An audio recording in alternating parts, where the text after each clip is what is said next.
presentar a Lanús, que no todos quizás conocen, ¿no? Lanús es uno de los municipios del primer cordón del área metropolitana y tiene los problemas que son comunes al primer cordón del área metropolitana, más algunos adicionales, ¿no? O característicos del distrito. En primer lugar, les comento qué es lo que estamos haciendo. Nosotros estamos preparando un plan estratégico, que lo llamamos Plan Estratégico 2030, que es, en mi caso, lo que voy a presentar es la parte de infraestructura urbana, de desarrollo urbano. Este plan estratégico tiene varios ejes de las distintas áreas de gobierno que componen la administración municipal. El objetivo de este plan estratégico es llevar a un desarrollo, a un crecimiento, que el crecimiento es natural en todo el conurbano o en toda sociedad, pero a su vez un desarrollo que sea sostenible. ¿Cuál es la diferencia en este caso entre crecimiento y desarrollo? El desarrollo genera mejorar la calidad de vida, ¿no? Implica mejorar la calidad de vida. Bueno, Lanús se ha formalizado la incorporación como miembro del Cono Sur, que es un grupo de ciudades que lidera la Ciudad de Buenos Aires, y a través del COPE, que es el Consejo de Planeamiento Estratégico, y el CEDEU, que es un organismo internacional con sede en Barcelona, que abarca 124 ciudades. Este plan estratégico 2030 pretendemos presentarlo el año que viene, el año en el cual Lanús cumple 75 aniversario. Como quizás les llama la atención, 75 aniversario para un distrito del primer cordón es muy poco, quizás un distrito noble, ¿no? Pero no quiere decir que sea nueva la ciudad, sino es nuevo el distrito. Le cuento un dato anecdótico. La primera fundación de Buenos Aires se ha hecho en el Paso de Burgos, que queda muy cerca, ahí dentro de los límites de Lanús, ¿no? La primera fundación de 1536. Después vino la segunda, la de Juan de Garay. Así que quiere decir que la urbanización de Lanús, o el poblado de Lanús, es de los primeros de esta zona, previo al virreinato.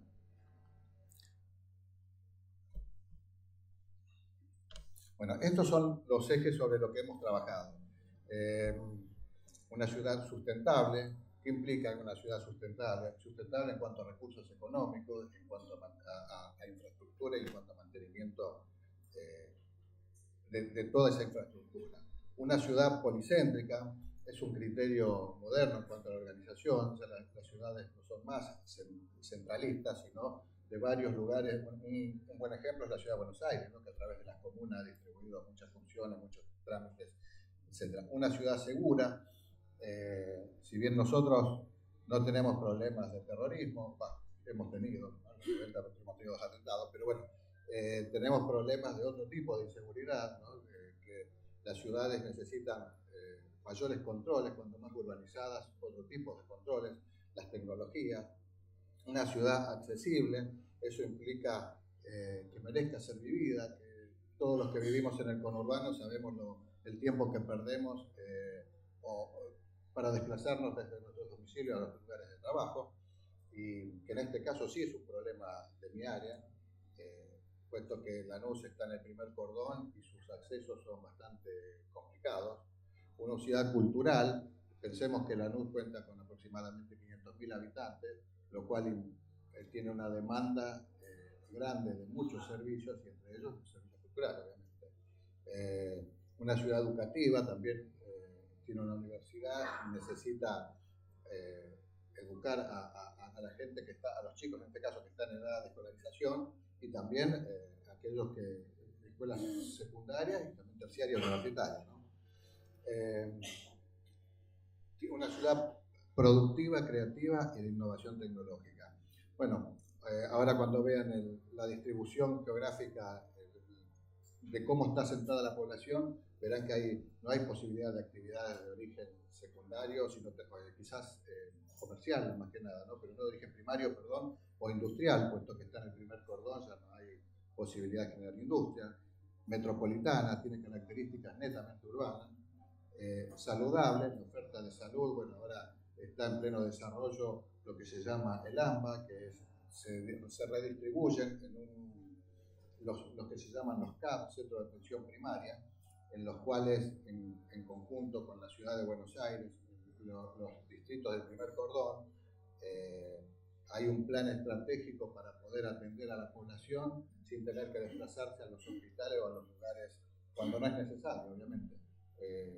Entonces, toda la oferta de salud para atender a la población tiene que estar al alcance.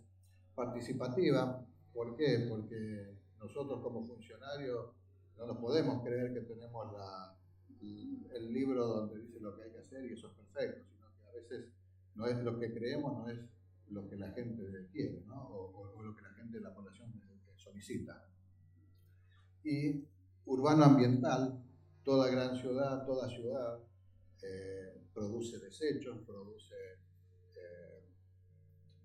generalmente muchos desechos, y en todas las grandes ciudades es un problema terriblemente caro y terriblemente costoso y de difícil solución, ¿no?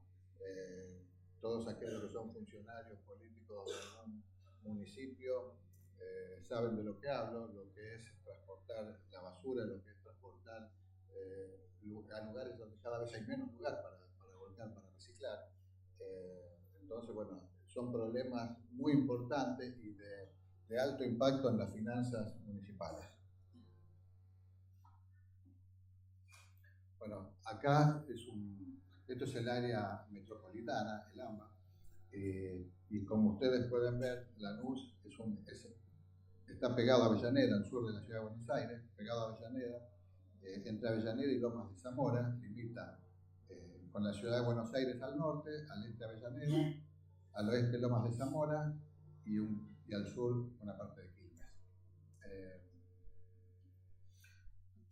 Pueden tomar una idea de magnitud, es uno de los distritos quizás más chicos en cuanto a geografía, y, bueno, pero altamente poblado. Bueno, ahí es una ampliación, ¿no?, de lo que les venía comentando antes. Y esto es una foto satelital. La superficie de Lanús es de 50,1 kilómetros cuadrados, si no es el más chico del país. Una población, según el último censo, de 453.000 habitantes. Una estimación actual para el próximo censo de 500.000 habitantes. La densidad de población es la más alta después de la ciudad de Buenos Aires, de 10.000 con 77 habitantes por kilómetro cuadrado. Y lo que les comentaba, las fundaciones de 1944. Quizás alguno en algún libro de literatura habrá escuchado de Barracas al Sur. Bueno, anteriormente el municipio de Avellaneda y Lanús era un solo municipio que se llamaba Barracas al Sur. Los planos de mensura antiguos figuran como Barracas al Sur, ¿no? Cuando se separan el distrito, bueno, uno pasa a ser Lanús y otro pasa a ser Avellaneda. Lanús tampoco se llamó como tal, se llamó 4 de junio, que era en honor a un golpe militar de Delmiro Farrell, que era de Lanús, entonces le pusieron en honor a él ese nombre, pero bueno, quedaba feo después conmemorar un golpe militar y lo cambiaron al nombre de la estación.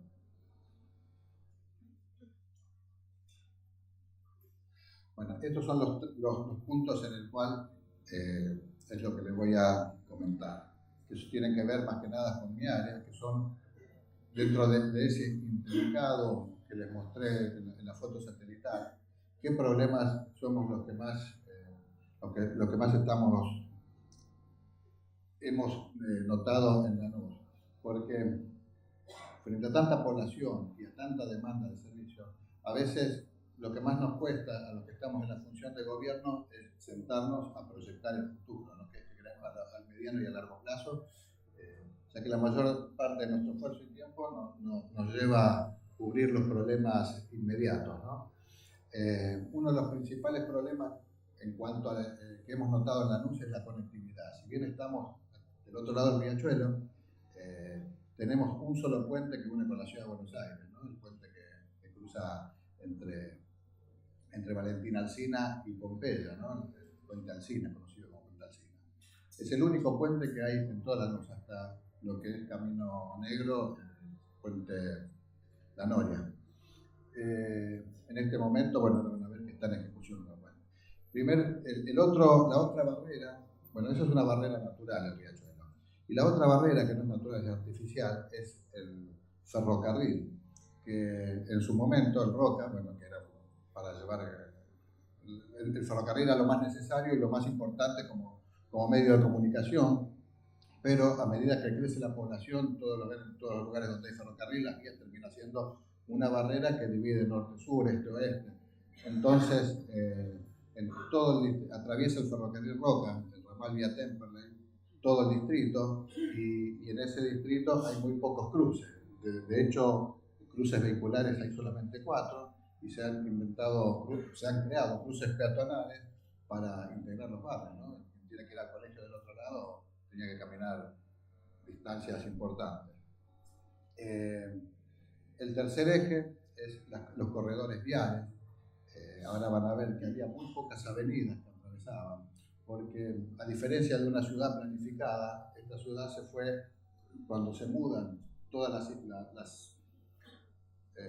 los saladeros, los frigoríficos de la ciudad de Buenos Aires, cuando se prohíben y se van al otro lado del riachuelo, los asentamientos se fueron dando sin una planificación, ¿no? Por eso tiene una traza tan intrínseca y tan complicada, que parecen las trazas europeas. Ahí pueden ver, uno asociar por qué las ciudades europeas tienen esa forma tan compleja, porque los asentamientos se fueron dando como se podía, y después, a medida que creció el tiempo, se fue organizando eso. Bueno, no es un sistema de damero como es la ciudad de Buenos Aires o como son las ciudades planificadas. Y el otro grave problema, que es el control de las inundaciones. Nosotros, el distrito de Lanús tiene una altura promedio de 8 metros. Piensen que en una sudestada la variación del agua anda una sudestada fuerte puede andar hasta cerca de los 3 metros, ¿no? Entonces es muy baja, está casi a nivel del mar, que implica que cuando generalmente hay sudestada con lluvia, entonces los desagües tienen, el riachuelo hace de tapón y muchas veces ingresa el agua hacia las cañerías de desagüe, no es que sale. Entonces, bueno, estamos trabajando en este momento en estaciones de bombeo para levantarlo con puertas de cerramiento que impidan que ingrese el agua con la sudestada.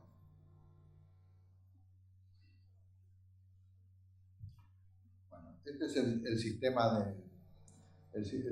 de avenidas, ¿no? Ustedes, no sé si alguien conoce, esta es la avenida Hipólito Yrigoyen, la 205.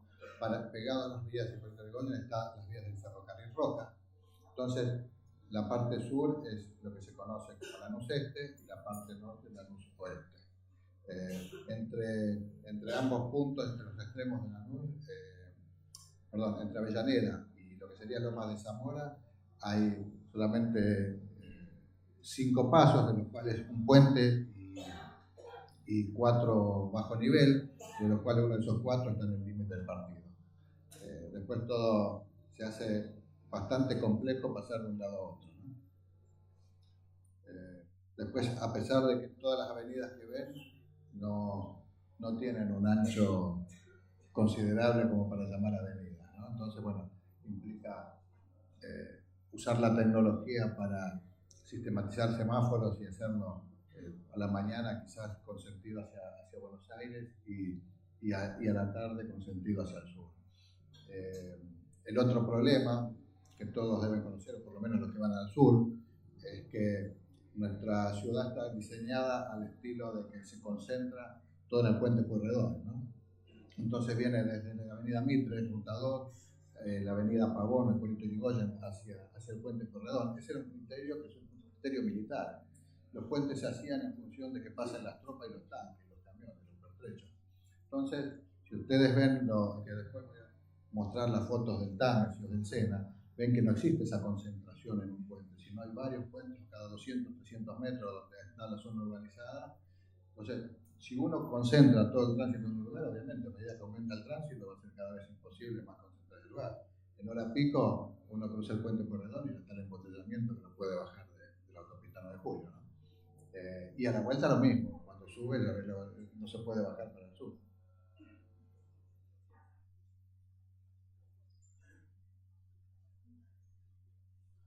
Bueno, esto de lo que le hablaba antes.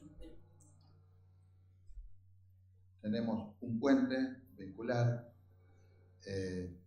paso a nivel peatonal, paso a nivel peatonal, paso a nivel peatonal y bajo nivel vehicular, peatonal, bajo nivel, puente elevado, esta es una obra importante, peatonal y bajo nivel. Si nosotros, hay son en la parte céntrica, en la parte en el entorno de la estación de Lanús, la estación de Lanús está acá. Como podrán ver, tenemos entre este puente y este puente tenemos aproximadamente 1000 metros. O sea, no es que es tan cerquita como parece en el dibujo, ¿no? Es bastante alejado. En una zona que, ya les digo, muy densamente poblada.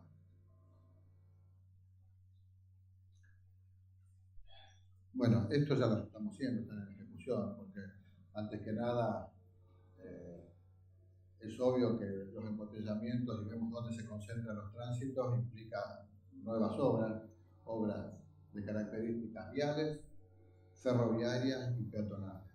Peatonales porque en algún lugar es imposible, directamente no hay espacio para hacer obras de ingeniería, ¿no?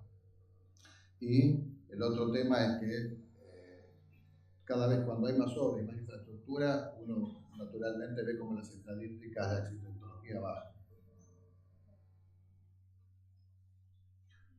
Bueno, esto es un poco lo que hemos encontrado, ¿no? Falta redefinir señalización existente, redefinir e incorporar nueva señalización, generar las avenidas para que con la incorporación de nuevas vías, cámaras de seguridad en nivel estratégico, verificar la capacidad de desagües para fluviales existentes. El tema de los desagües no es un tema menor, porque en casi todos los distritos antiguos o de larga data tenemos un criterio que viene del siglo pasado. Generalmente todos los arroyos que existían en toda la zona, incluso en Buenos Aires, eran tapados, se entubaban. Ese criterio no existe más en la ingeniería moderna. ¿Por qué se hacía eso? Porque atrás de esos arroyos a cielos abiertos, generalmente contaminados, venía la fiebre amarilla, venía el dengue, venía un montón de enfermedades que todos sabemos que existieron en esta zona y en cualquier otra. Entonces lo que se buscaba era borrar de la faz de la tierra esos arroyos. Quizás en aquellos momentos, con una población tan baja, esos arroyos se podían entubar. Si ustedes recuerdan cualquier película que vemos en el cine americano, por ahí que corren picadas adentro de un arroyo que está, en el momento que no llueve están secos y en el momento que llueve tienen que rescatar que nadie se caiga, ¿no? Porque van con una correntía muy alta. Entonces, uno... Sí. Uno pudo notar que incluso cuando se planteó el tema de solución de la inundación en la zona de Belgrano, en la ciudad de Buenos Aires, una de las propuestas era abrir nuevamente el Maldonado, que está sobre Juan B. Justo, si no era mejor esa solución, devolverlo a su forma natural y a su cauce natural en vez de hacer el tubo, ¿no? Fueron unas de las propuestas que se habían tirado, que era muy válida desde el punto de vista ingeniero, ¿no? Había que ver qué era lo que convenía. Bueno, se decidió por una. Hoy en día nadie trata de entubar un arroyo, porque sabemos que a medida que aumenta la población, que se impermeabiliza, todo el mundo quiere pavimentar el barrio, se impermeabiliza el suelo, cada vez que llueve el agua es mayor, se construye más, entonces la capacidad de ese arroyo está limitada cuando está entubado, mientras que cuando está a cielo abierto no.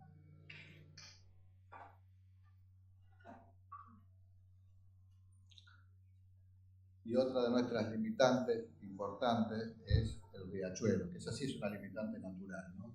Los límites políticos de los distritos no tienen nada que ver con los límites de los barrios, ¿no? El límite entre Lanús y Lomas de Zamora es una calle. De un lado y del otro de la calle es el mismo barrio. Lo mismo con Avellaneda. En el caso de con Buenos Aires no es el riachuelo, pero la integración es cuestión de tiempo. Entonces uno es preferible planificar y adelantarse a los sucesos que sabemos que van a venir.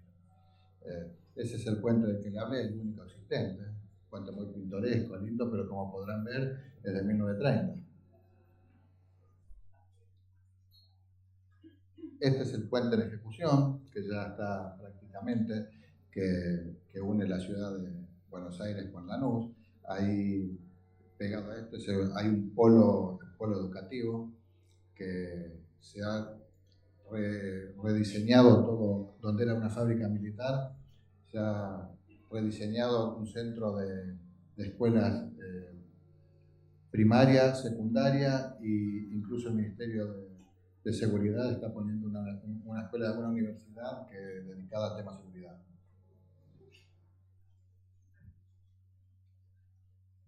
Bueno, es un poco una descripción de lo que es el tránsito, ¿no? Lo que estamos evitando con estos nuevos puentes es descargar la avenida Hipólito Yrigoyen, que se concentra en el puente Pueyrredón e ir derivando, así como el agua se va derivando a distintos cauces, en este caso también el tránsito se deriva hacia otros puentes. Bueno, esto es lo que le comentaba anteriormente.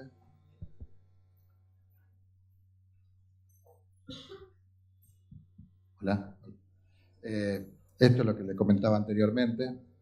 Como pueden ver, a medida que uno se aleja de la parte céntrica, primero en esta zona están los puentes muy uno al lado de otro, ¿no? Cada 200 metros, 100 metros, donde uno puede hacerlo, lo va haciendo porque va derivando el tránsito. Y las ciudades están integradas, es toda una misma ciudad. Claro, lo que pasa es que esto tiene 1000 años. Lo mismo pasa en el Támesis. Y lo mismo en el Duero de España. Y uno ve, lo que pasa es que son 1000 años de historia que hay atrás de esto. Bueno, si nosotros planificamos, vamos a tener por lo menos vamos a sufrir menos tránsito.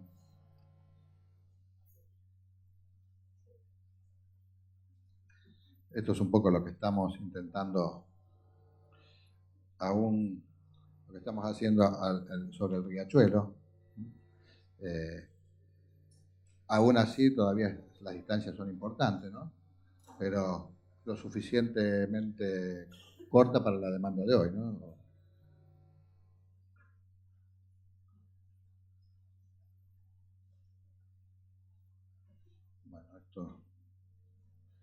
esta es la zona donde está el puente en ejecución, el puente de la Carra.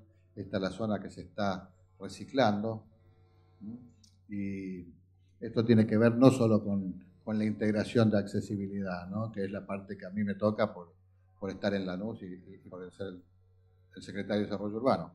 Esto también no puede ser hoy en día como el Sena, porque sabemos lo contaminado que está el riachuelo, pero esperemos que en un lapso de no más de 10 años, que por lo menos se pueda, no sé, uno cruzarlo combinado, ¿no? Pero pueden ver la densidad de población, no tiene prácticamente lugares de expansión. Es un distrito netamente urbano, ¿no? Con características de una ciudad urbana.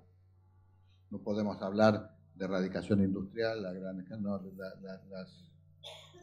puede ser un distrito para presentar servicios u otro tipo de actividad, pero no tiene lugares de expansión.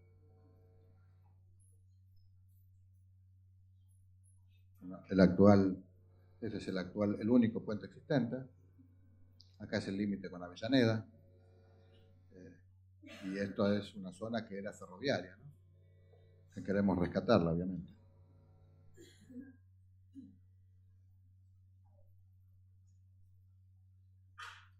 Bueno, estos son los objetivos.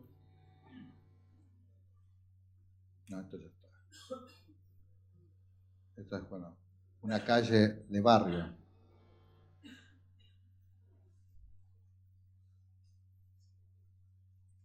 Las propuestas de estudio en que se basa el trabajo.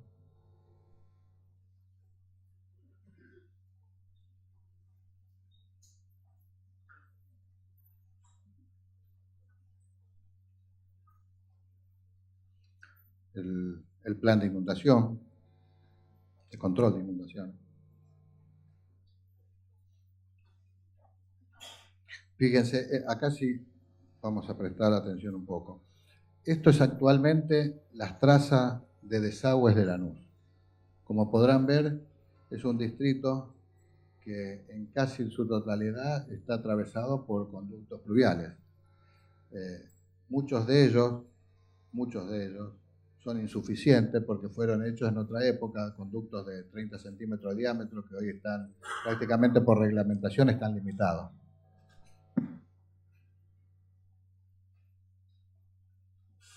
Estas son las cuencas. Esta es Capital Federal de Riachuelo, como podrán ver, tenemos 3 cuencas y el Riachuelo, pero la naturaleza no ha sido tan beneficiosa que nos mandó 2 cuencas hacia el Río de la Plata, con lo cual el agua naturalmente quiere decir que escurre hacia aquel lado, ¿no? Entonces nos complicó un poco la existencia.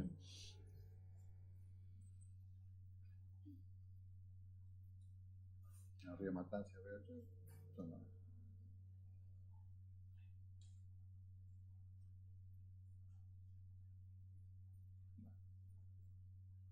no, esto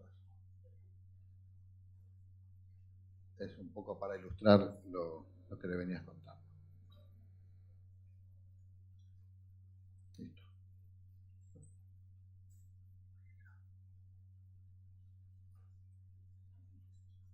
La vera del Riachuelo, ¿no? Un lugar de descarga, lo que le decía antes. A veces cuando el agua sube, ingresa por los desagües.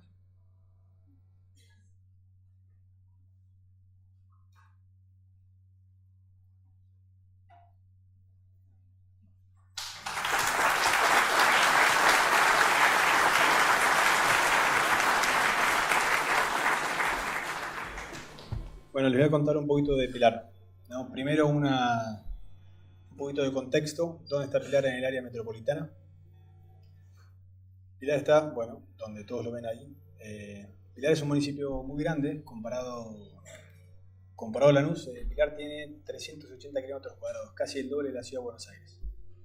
Pero tiene muy poca población, ¿no? Hoy estamos según el censo, en 360.000 habitantes aproximadamente. Y tenemos un municipio con alto déficit de infraestructura. 80% del municipio no tiene agua en cloaca y 80% del municipio tiene calle de tierra, ¿no? Uno no se lo imagina a veces, pero son números muy impactantes.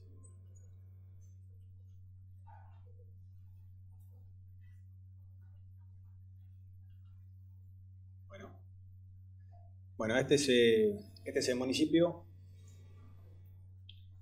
Tenemos la autopista Panamericana que lo atraviesa de punta a punta y tenemos 4 líneas de ferrocarril que lo atraviesan y que le dieron el crecimiento original con las distintas ciudades o pueblos que se fueron haciendo. El crecimiento de Pilar fue policéntrico de alguna manera también, como decían en Lanús, y como es la propuesta de la Ciudad de Buenos Aires, ¿no? Acá un poquito del panorama de crecimiento. Pilar pasó de 1970 de 47.000 habitantes a los casi 360.000 habitantes de hoy, teniendo un crecimiento muy rápido después de la ampliación de la autopista del acceso norte.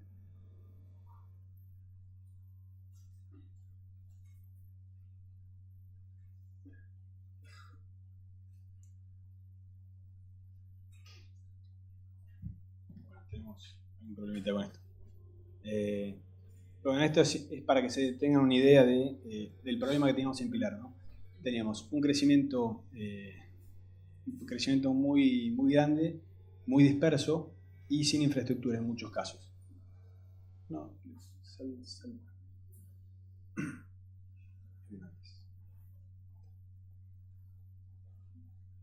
Bueno, así que un poco en base al crecimiento que tuvimos en estos en los últimos 15 o 20 años, un poco a raíz de la autopista, es que nosotros nos planteamos la necesidad de hacer un cambio, ¿no? Fue un plan de desarrollo urbano ambiental y acá lo que les quería mostrar es, si se acuerdan la imagen anterior, ven cómo va cambiando y cómo se va expandiendo la mancha urbana.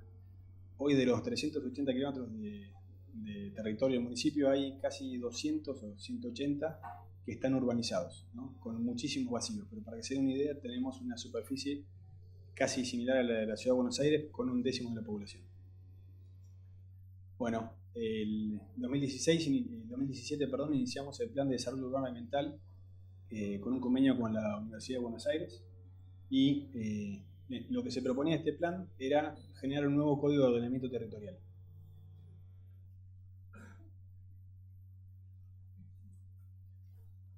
Bueno, un poco la idea es contarles el proceso que tuvimos con esto. Iniciamos en febrero del 2017 un relevamiento con la universidad, empezaron a relevar el partido, la normativa y haciendo charlas con funcionarios para tratar de entender la problemática. Tuvimos la participación de Jorge que nos estuvo asesorando con la etapa participativa y tuvimos 3 meses de etapa participativa sectorial y 8 mesas de trabajo participativo temáticas, ¿no? O sea, la gente se juntaba por temas afines y elaboraban documentos que los presentaron. Al final de junio y al principio de julio, la participación sectorial fueron cámaras industriales, de arquitectos, de empresarias, distintas organizaciones que tenían sus intereses en Pilar, que nos fueron dando sus opiniones y su visión sobre el Pilar que querían y la problemática que ellos veían. Así que después de los cierres de estas etapas participativas, fue de alguna manera el cierre de la etapa de diagnóstico, nos pusimos a trabajar en la normativa, ¿no? Tomando como insumo todo lo que nos habían planteado en estas mesas, más nuestra visión propia, empezamos a hacer la propuesta de trabajo para modificar el código. Tuvimos algunos meses de trabajo, teníamos un calendario apretado de alguna manera, y a partir de septiembre-octubre, ya con un documento borrador, pero con algo presentable, empezamos a hacer reuniones con la Dirección Provincial de Ordenamiento Urbano y Territorial. No, en estas reuniones fuimos haciendo ajustes de acuerdo a la normativa o distintas visiones que ellos tenían y enviamos el proyecto de ordenanza al Consejo Deliberante en noviembre. ¿No? Desde que lo enviamos en noviembre hasta que se trató en febrero, pasaron varias cosas que fueron buenas. De alguna manera esto de haber hecho público el documento hizo que tomáramos más comentarios de concejales, vecinos y otras organizaciones, donde empezaron a hacernos devoluciones y hicimos mejoras al documento inicial que las incorporamos en enero. En enero tuvimos reuniones con los técnicos de la UBA, los técnicos municipales, explicando las distintas partes del código y las particularidades que tenían, ¿no? Había partes bastante técnicas y lo que pretendíamos ahí era que haya una comprensión, ¿no? Y que hicieran las preguntas y que tratasen de entender los temas. Eso fueron 4 reuniones específicas en enero, y en febrero dejamos en el Centro Cultural Federal del Centro de Pilar, dejamos expuesto y hicimos charlas con los vecinos y con el defensor del pueblo para explicar y tomar también comentarios con un libro de actas y con una casilla de mail abierta para que vean, además de lo que estaba colgado online, para que pudieran ver el código y hacer los comentarios y ajustes. Bueno, después de eso, a fin de febrero se aprobó el código, ¿no? El código... Bueno, estas son algunas de las problemáticas del código. Este es el código viejo con las distintas zonificaciones y los indicadores. Y si quieren, yendo a los problemas, ahora les voy a mostrar a dónde llegamos. Uno de los problemas más grandes que teníamos en Pilar era este. Estos eran todos los indicadores que habían, pero estos indicadores se igualaban en este sector, que son 13 indicadores, se igualaban con con trucos de alguna manera previstos por la ley provincial y la ley, el Código de Ordenamiento anterior. Entonces, uno que salía con 20 habitantes por hectárea terminaba con agua y cloaca en 150 y con premios terminaba en 250 habitantes por hectárea. Entonces, esto generaba que los indicadores del distrito, que eran todos estos, se unificaban en todos estos. Cuando uno lo mapeaba y veía, bueno, todo lo que está en naranja podría ser igual, de alguna manera. Bueno, este nos parecía que era uno de los principales problemas por los cuales teníamos que modificar el código, ¿no? Y no esperar. O sea, este problema es parte de lo que generó el crecimiento disperso y sin infraestructura, ¿no? Al no tener aglomeración es muy difícil llegar a completar. Bueno, dentro del trabajo con la universidad llegamos al modelo territorial actual. De alguna manera tenemos los centros de las localidades originales, ¿no? Que surgieron del tren. Pilar acá en el centro, Derqui, Alberti, Delviso, Villarrosa, Celaya, Manzanares, y acá las tensiones del crecimiento, ¿no? Nosotros también tenemos el río Luján, que lo atraviesa el partido y de alguna manera lo parte en dos, con un valle de inundación muy amplio en algunos lugares. Acá entrando en un sistema casi de delta y una altura muy baja también. Acá tenemos el parque industrial, que tiene 900 hectáreas, es de los más grandes de Latinoamérica. Y tenemos acá las zonas rurales que aún permanecen, ¿no? Acá un poco menos, pero acá todavía sigue siendo rural. Acá tenemos de alguna manera la tensión de crecimiento de los municipios vecinos. Y estas antiguas localidades que fueron céntricas, con el correr de los últimos 20 años fueron perdiendo centralidad, ¿no? Al igualarse la densidad, todo se igualó y se perdieron los centros. Entonces tuvimos nuevas centralidades en Panamericana y a su vez nuevas centralidades a través de las rutas. Bueno, este es el modelo territorial deseado, ¿no? Es un poco abstracto, pero en el fondo lo que estamos diciendo nosotros es esas tensiones de crecimiento van a tener un límite y adentro de esta mancha, que es donde ya creció el municipio, adentro de esta mancha vamos a permitir con distintas graduaciones el crecimiento, ¿no? Y el completamiento, haciendo foco en las centralidades de las localidades y en las nuevas centralidades que tienen que ver con la Panamericana. Bueno, después de todo este trabajo, llegamos a un código de ordenamiento territorial, la parte del texto, ¿no? el que ordena, y logramos varios planos anexos, ¿no? Uno, el del borde urbano, que tiene que ver un poco con esa mancha que tratamos de limitar, ¿no? El crecimiento. El de zonificación, que es por ahí el típico.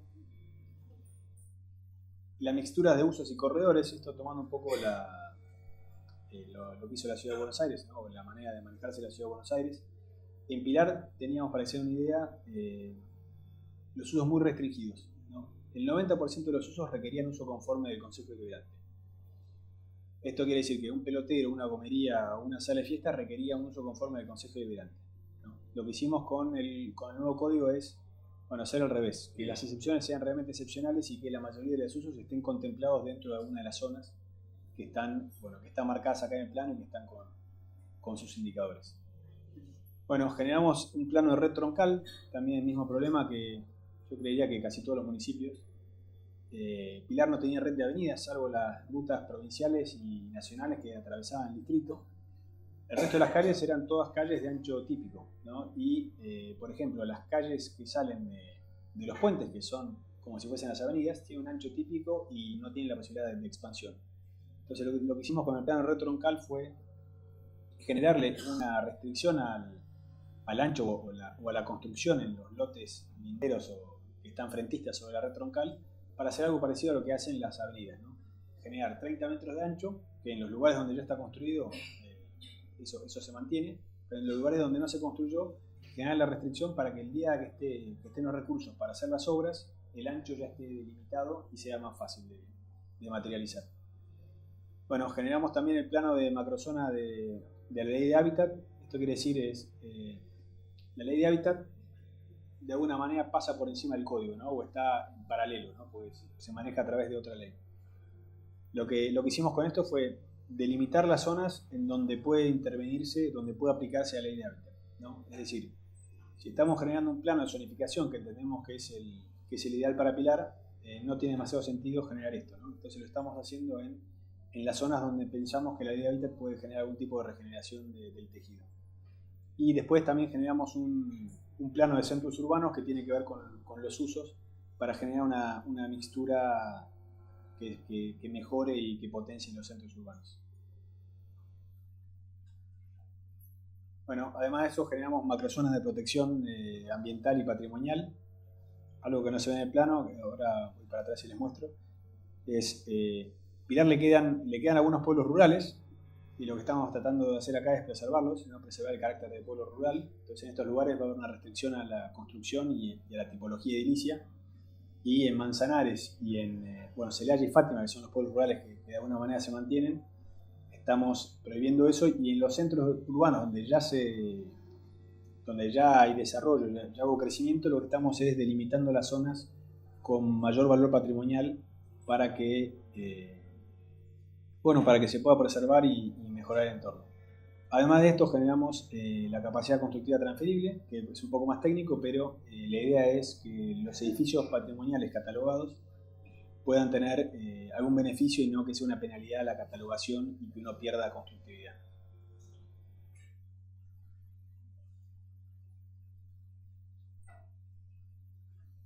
También generamos, no se va a ver en este plano, pero se los muestro, acá a través del río Luján, que tiene una planicie de inundación en algunos casos, acá llegando aguas abajo, Lindero Escobar y Campana enfrente, tenemos casi 2.000 metros de planicie de inundación.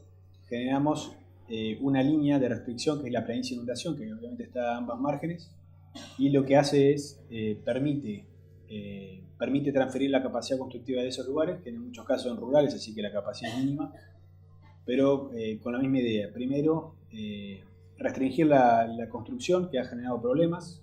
Si ya conocen, hay algunos barrios asentados en aguas abajo que ha cortado mucho la envergadura del río cuando crece, y eso genera problemas de inundación aguas arriba. Entonces de esta manera estamos generando una restricción a la construcción de esa manera, ya marcado en el plano de zonificación, y no esperando que algún otro ente provincial o municipal lo delimite, ¿no? teniendo un criterio distinto, sino ya dejando marcado en el plano. Bueno, esa área también va a generar capacidad constructiva transferible, con la misma idea de no penalizar, sino que por lo menos puedan tener alguna compensación. Bueno, muchas gracias.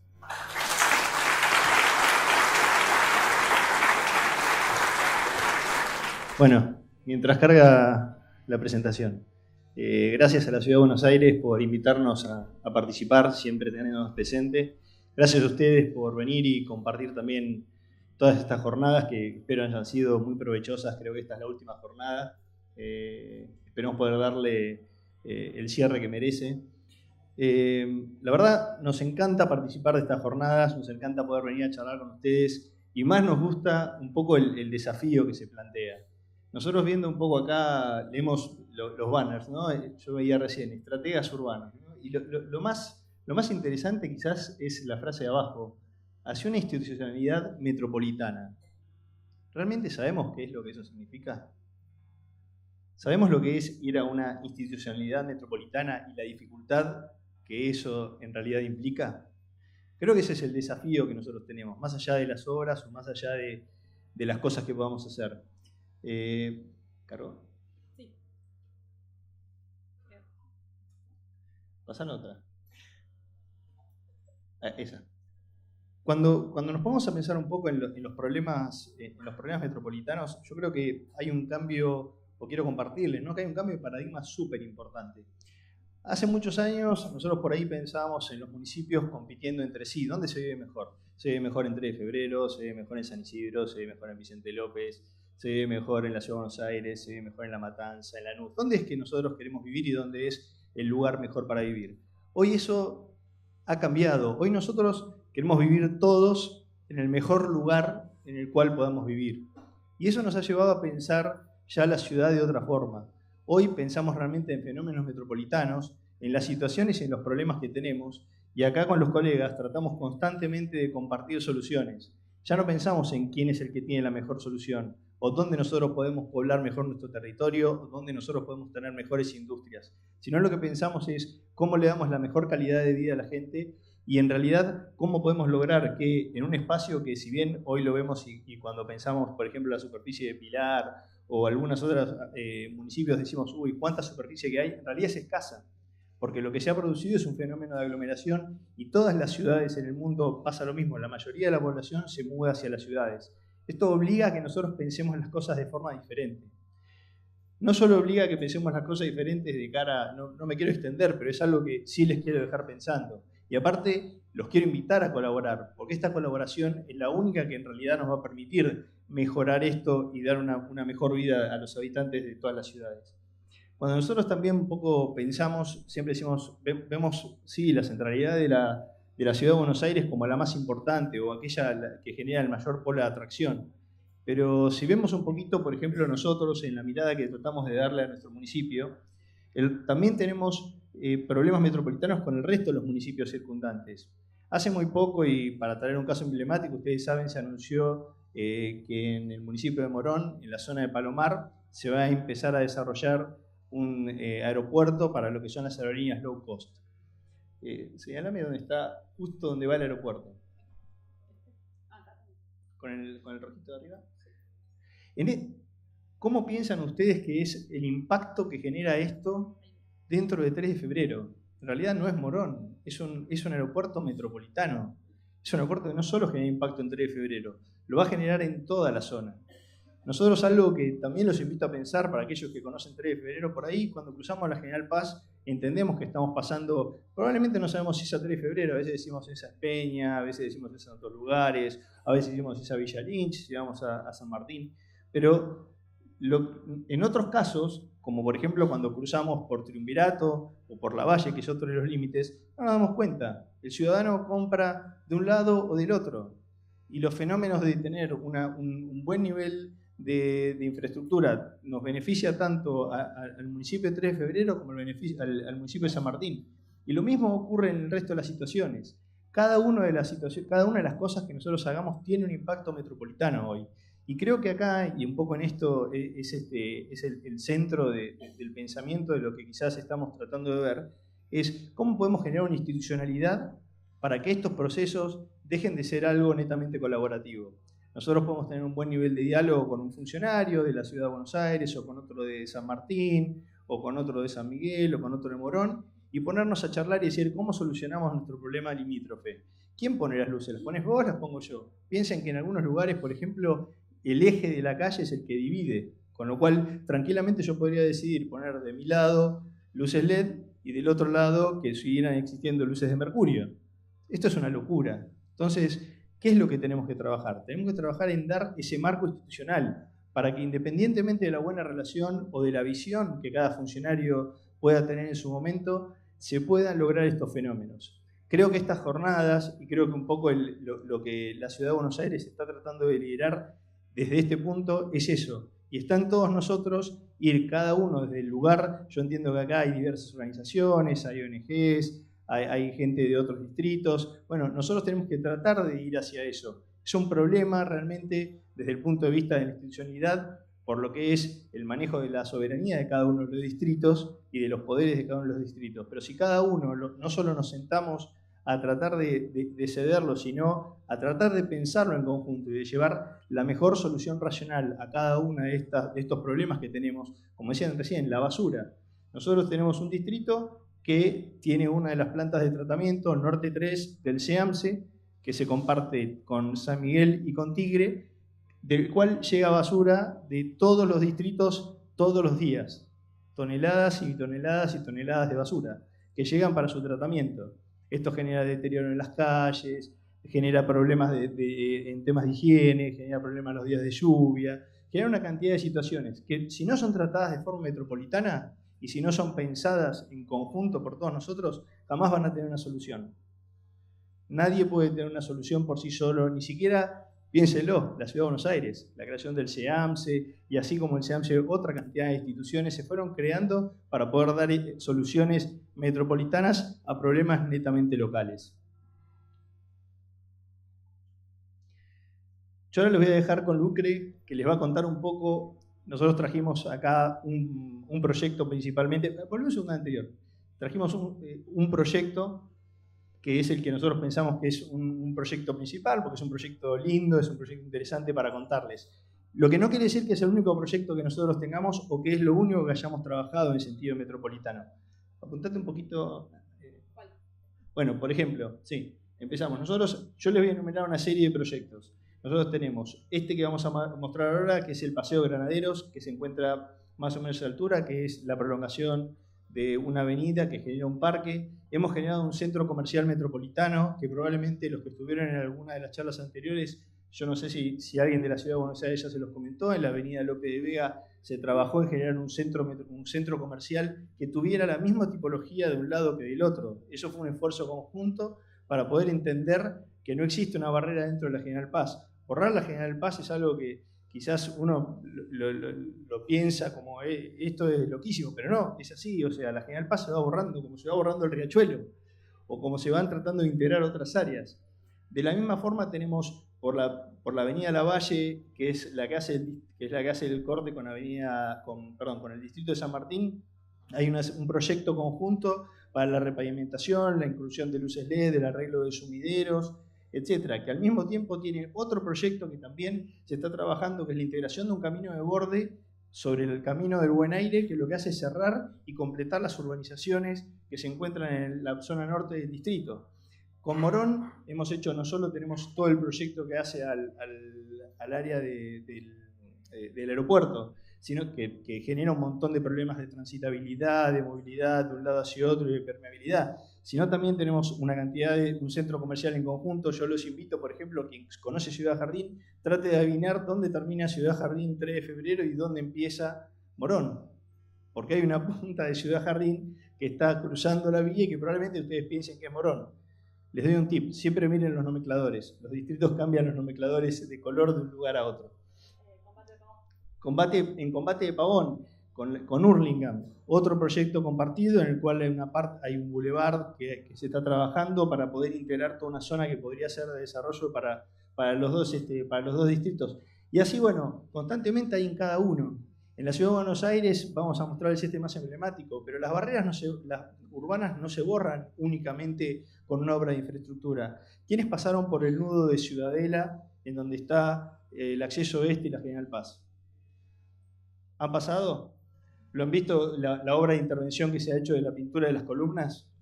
Esa es una obra que integra dos distritos. Y esa es una obra de integración que en realidad lo que busca es tratar de mostrar y darle permeabilidad a esa barrera. Eso mismo se hizo en Avenida América, por ejemplo. En la Avenida América también se hizo una obra en la cual participó la ciudad sobre el túnel que cruza para 3 de febrero. Yo les nombro la de 3 de febrero, pero les podría nombrar Libertador y General Paz para Vicente López y así otra cantidad. Entonces, el esfuerzo es un esfuerzo conjunto y es un esfuerzo que, como bien dicta, creo, la frase que han decidido utilizar. Hay varias situaciones que les cuento brevemente. Este es el General Paz, el borde. Este del lado de Capital sería Peiró. Y es uno de los accesos principales a partir del 3 de febrero. Se ingresa por un parque lineal que culmina acá frente a un golf que hay en 3 de febrero, no sé si sabían, pero aquí hay un golf que ahora sí se puede ver porque antes había un muro y ahora nosotros pusimos una reja y se ve toda la arboleda que tiene dentro el lugar. Este camino es el principal conductor a lo que sería el centro cívico, el municipio y demás. Y bueno, dentro de esta pieza urbana, muy cerquita, está el barrio llamado Ejército de los Andes, que es el Fuerte Apache. Y entonces les voy a contar, como ven, hay distintos componentes con distintas situaciones urbanas y les voy a contar un poco cómo se trabaja en articulación metropolitana y también hacia el interior del municipio. Este es un proyecto de Cava que estamos trabajando articuladamente, que es justamente, quizás ya lo vieron, no sé si alguien lo presentó, el Master Plan sobre la General Paz. Este en particular es el nudo en Beiró, que es uno de los hitos, digamos, del proyecto, donde se articula el parque que les comentaba, acá ya es 3 de febrero, el Paseo de los Granaderos, con todo el sector de Cava. Pero lo más importante para nosotros de este proyecto es que la similitud que tiene, como decía Marcelo, a ambos lados. Hemos encontrado en un trabajo que se fue haciendo con Cava de diagnóstico que ambos lados de la General Paz eran anteriormente un mismo barrio y tienen una similitud urbana. Entonces la idea es rescatar eso y darle hoy, reforzar esa idea de que de ambos lados de la General Paz sea igual me refiero con la misma capacidad constructiva, el mismo nivel de infraestructura, el mismo nivel de espacio público y demás. Bueno, hay otras si les quieren ver, a ver, ahí está. Esta sería una de las tapas porque justo en este sector la avenida General Paz está en trinchera, entonces se haría una tapa que proporcionaría un espacio público, peatonal y demás de circulación. Este es nuestro proyecto de Paseos Reneros que ya está en obra en un 50 y pico % de avance.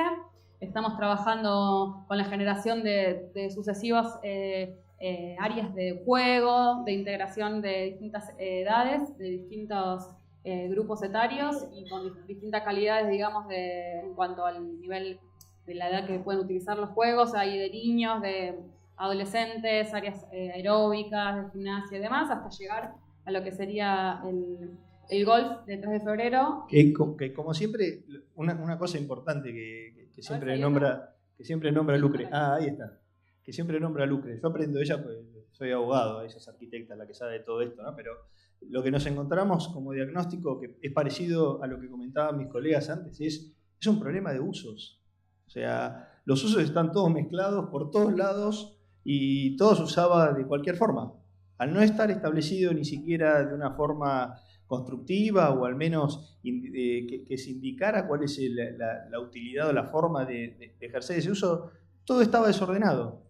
Y quizás el gran problema que hoy tenemos es ordenarlo, sea con los pluviales, sea y el tránsito, sea con el código urbano, o sea con un simple parque. Sí, bueno, entonces agrupamos los usos y acá hoy hay todo lo que es la cabecera, el sector preferentemente niños, después hay un sector todo el que sería más adolescentes con esplanadas. Hoy que ya está habilitada parte de este parque vemos que se llevan la sillita, que van a tomar mate, lo cual es una alegría enorme porque el espacio público justamente es para eso. Y después hay un sector que sería tercera edad o algo así, más llegando a la otra punta, donde hay también circuitos y bueno, además se proporcionan algunas actividades que tiene de por sí la MUNI, que presta clases y demás para darle más vida también a este espacio. Que estaba muy deteriorado, lástima no tenemos una foto anterior, pero la verdad que es un cambio grande.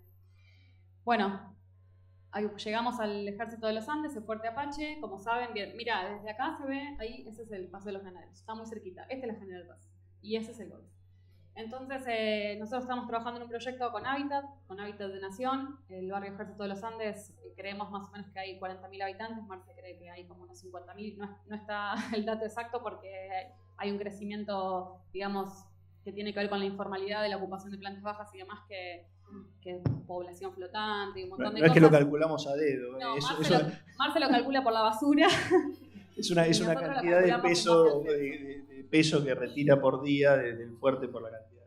Bueno, el proyecto, a pesar de que es un megaproyecto, son 350 millones de pesos en 2 años, que parece mucho, o realmente es mucho, para el barrio es una primera etapa. Nosotros siempre decimos esto es una primera etapa. Y en esta primera etapa lo que vamos a tratar de hacer es trabajar sobre algunos ejes que tienen que ver con, no como se dice normalmente, de llevar la ciudad al barrio, sino al revés. O sea, de tratar de que el barrio vuelva a tener esa calidad que tiene el resto de los barrios, ¿no? Del entorno, que la va perdiendo con el tiempo. El desgaste es un barrio realmente muy abandonado. Entonces queremos devolver básicamente pavimento, que hay en 3 de febrero, todas las calles pavimentadas y todas de hormigón, pero en un estado bastante deplorable, por lo cual hace que el transporte público se vaya alejando cada vez más. Ya pasa 1 cuadra, 2 cuadras, 3 cuadras, hoy pasa 5 cuadras del barrio, el colectivo más cerca. Devolver algo muy sencillo, muy básico como son las veredas, para poder transitar, para poder ir con un cochecito de bebé, para poder ir a comprar, para poder no estar pisando barro cuando uno sale de su casa, como cuestiones muy básicas centrados en el eje de la movilidad y la accesibilidad de todo el entorno del barrio y algunas calles internas que el barrio tiene, que son solamente 2 las que se pueden atravesar. Después, también en la accesibilidad a sus propias viviendas. Saben que los conjuntos por lo general se acceden por escaleras que los conectan entre sí, son el único acceso que tienen los vecinos a su domicilio, hasta 3 pisos por escalera, también en unas condiciones deplorables, escaleras que no funcionan, escalones que faltan y demás. Como cuestiones muy básicas. Por eso digo es una primera etapa, pero es un trabajo enorme. Tenemos después, ¿qué más? Espacio público. que trabajamos principalmente en esta etapa, en todos estos, el barrio tiene una trama girada, entonces genera como unos triángulos que trabajaremos, ya estamos trabajando en algunos más adentro y otros bien hacia el borde, todo lo que es espacio público, y ahí lo mismo, devolver una calidad que hoy perdieron, no tienen ni siquiera pasto la mayoría, entonces todo lo que es paisajismo, juegos, espacios, bueno, mucho con la participación ciudadana definimos con los vecinos más o menos cercanos a cada espacio qué es la opción que prefieren, si más juegos, menos juegos, si más espacio para alguna canchita y demás. Bueno, hay muchas canchitas en el barrio, ya saben por qué. Okay. Gran atractor del fútbol en el barrio. Bueno, eso básicamente es el segundo eje, y el tercer eje sería la infraestructura. Trabajamos en infraestructura básica, el barrio tiene agua y cloaca en condiciones bastante debilitadas, y trabajamos en lo que es los sótanos que están abnegados.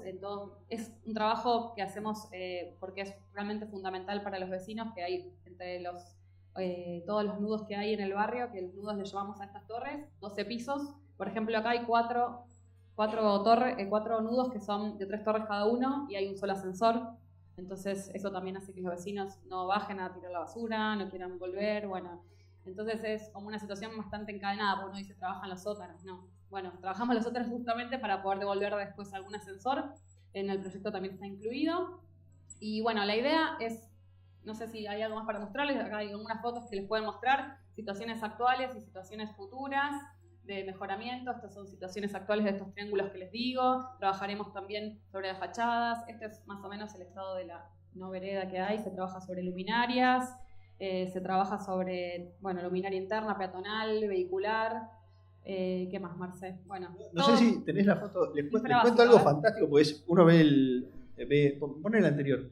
Uno ve el render o el fotomontaje y dice la propuesta, estos pibes están locos, porque la realidad es que el que fue al barrio dice, van a pasar con los autos, van a estacionar donde quieran.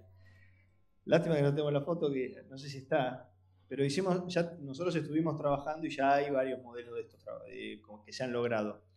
Una cosa muy interesante que se logró fue, nosotros generamos dársenas de estacionamiento y pintamos a 45 para que hubiera espacios para estacionamiento. El respeto de los vecinos, porque se estacione específicamente en cada uno de los espacios, es enorme. No es grande, es enorme.